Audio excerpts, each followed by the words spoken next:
দশম অধ্যায় বিভূতিযোগ।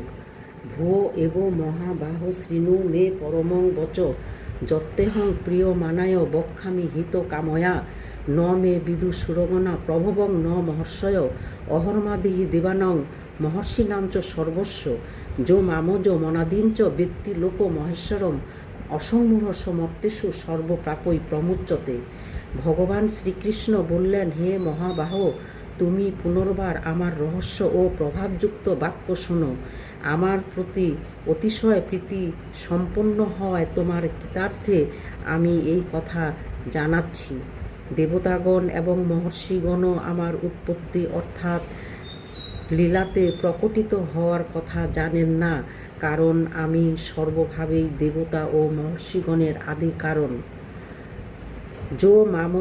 যো মামজ মনাদীঞ্চ বৃত্তি লোক মহেশ্বরম অসংভরস্য মর্তেষু সর্বপ্রাপৈ প্রমুচ্যতে।